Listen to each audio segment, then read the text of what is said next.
Good afternoon and welcome to the NBA Economy Show. This is Fritz Alcindor coming to bring you some information. We've seen a tweet go out this week that was just very peculiar, something that we really didn't quite understand. And it was that James Nnaji is joining Baylor, a college team. Though James Nnaji uh, is kind of property of the New York Knicks. We see that he was drafted in 2023 by the Detroit Pistons, traded to Charlotte, and Charlotte to the Knicks. We thought this year could be a year that we see James Nnaji on an NBA floor. Kind of up to this point, James Nnaji is kind of raw, but a very good physical specimen.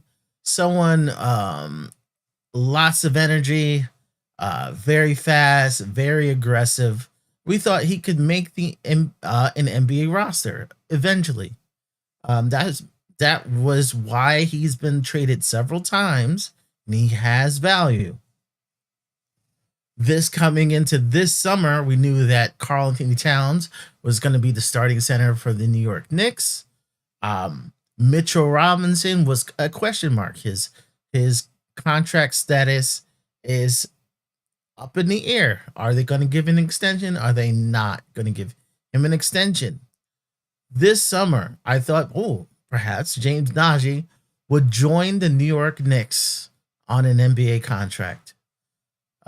That didn't happen. We saw James Nnaji join the New York Knicks in Summer League. Summer League is not an NBA contract. We see a lot of players internationally show up for Summer League. It is not an NBA contract. When it came to training camp, a training camp is an NBA contract. You sign an exhibit contract. Your exhibit contract continue into the year, or you can sign an exhibit contract and then another NBA contract. That didn't happen from James Nnaji. Even though the Knicks were kind of up in the air, you knew Cat was the starter. Mitchell Robinson had not been traded, still isn't traded, but we thought we'd see him in training camp because right before training camp, he told Barcelona that he will not be back, and he moved to New York. But he didn't join the New York Knicks. Now we kind of get a clarity of what was going on with James Nnaji. Typically, players have 5 years of college eligibility. So when you get in the NCAA, you have to do what you need to do within that 5 years, unless you get an exception. So you got an exception because you got injured for a year. Hey, they may grant you another year. James Nnaji has never gone to college, but James Nnaji has played 3 years of professional basketball overseas. He doesn't have any. He has never played in an NBA game. He has never been in G League, but he has been in Summer League. Now the NCAA is saying you're still eligible for college, even though you played professionally for 3 years, even though you've been drafted into the NBA. That's a big change from the past. In the past, getting drafted in the NBA kind of ended your NCAA career. What we've had in the past, prior to 2018, is if you declared for the draft and you had an agent, basically college was over. Didn't matter if you got drafted or not. You made your decision that you want to be pro. You were no longer eligible for college. 2018 came around. NBA and NCAA made a rule. Well, it's a lot less harsh.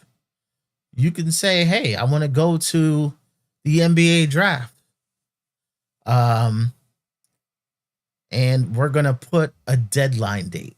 So instead of you can go through the draft process, this deadline date was after the combine. So basically, you can go to say, hey, I want to be in the NBA. Go to draft combine and measure you up. They see you play some games against similar competition, and then you actually talk to NBA teams. And if they say, hey, you're not going to make it, you probably want to get that deadline and say, hey, I want to withdraw my name from the NCAA draft so I can go back to school. A lot less harsh in the past. Well, James Nnaji went past the point of no return. He was actually chosen by an NBA team.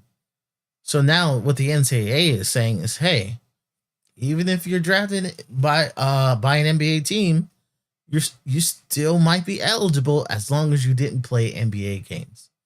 That opens up a world to a whole bunch of players. There are even other Knicks who come in that category. Rokas Jokibitis, who we talk about every year, would be eligible technically under this rule, because he hasn't played college. He hadn't gone through his 5 years of eligibility. He technically would kind of be on this list. Now we see NCAA teams are looking at players who fall into this category. Players who were drafted but never played an NBA game under an NBA contract. So players who've been in the summer league, just never signed to the roster. That's a lot of players. And that changes things. Changes things for the NBA, changes things for the NCAA. So you might see more talented players who played international competition join college teams, changing the landscape of college basketball. Well, what happens with the Knicks? Like, if he's going back to college, can he be redrafted? Well, no. His NBA eligibility is with the Knicks. And the way the NBA works, your NBA eligibility can be traded until the day you retire. So as long as he's a basketball player, the Knicks will have his rights. So he can play a year at Baylor, and then next summer he can say, hey, Knicks, I want to play. And the Knicks could offer him a NBA contract, a spot on the roster. The Knicks can even trade his eligibility soon. So the Knicks can say, hey, we can trade James Nnaji, even though he's playing in the NCAA, we could trade his NBA rights. What does this mean for James Nnaji himself?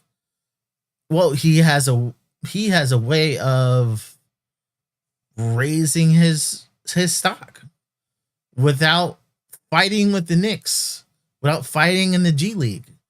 If James Nnaji goes into the NCAAs and dominates, he could turn to the Knicks and say, hey, I want to play, and you're going to sign me. Or you could trade me like a commodity. Trade me for a couple second-round picks. If he's really good, hey, trade me for a first-round pick. Someone who would give me playing time. This gives an additional avenue for players to boost their stock without being lost in the G League. I'm really excited for what this means. I still don't think it's enough. I still don't think enough. I would love a system where NBA player, NBA team could select the player and tell him, hey, you're not ready go back to college. Something like baseball, because baseball, you can draft an amateur and you kind of monitor a player, and you can kind of have a relationship with that player as they grow through college. um I kind of would like something like that. um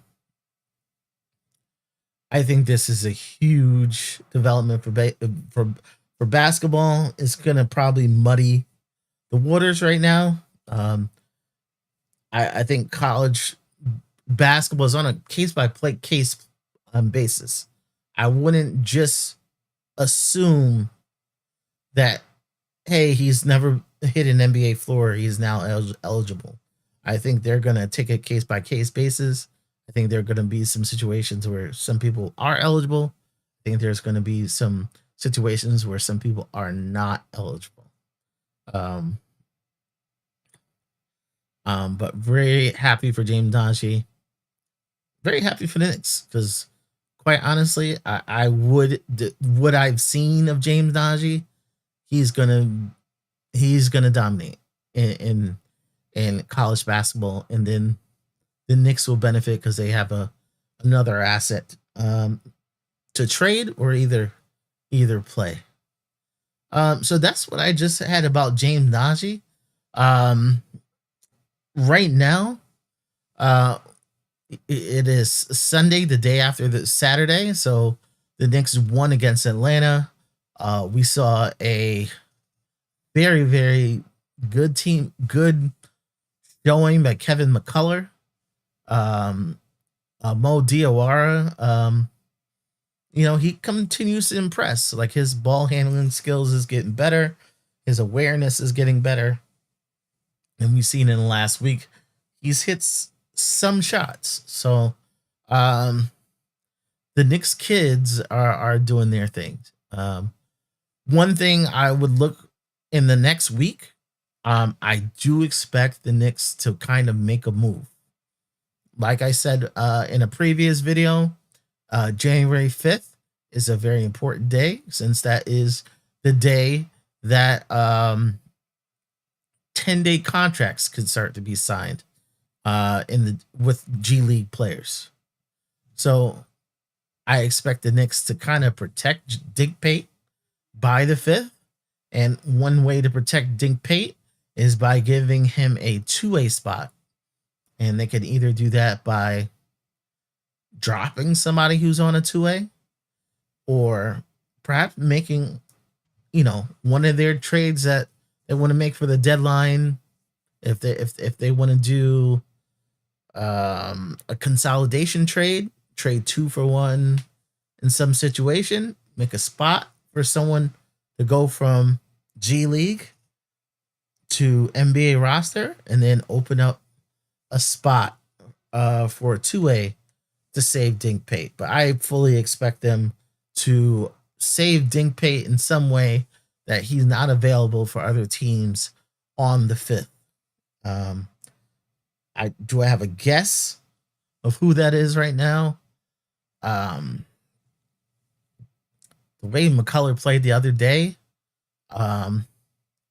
perhaps we could see Tosan released.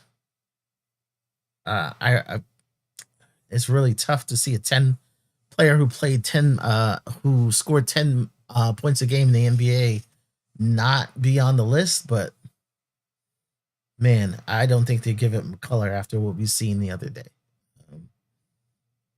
With his size, it's very hard for me to see that.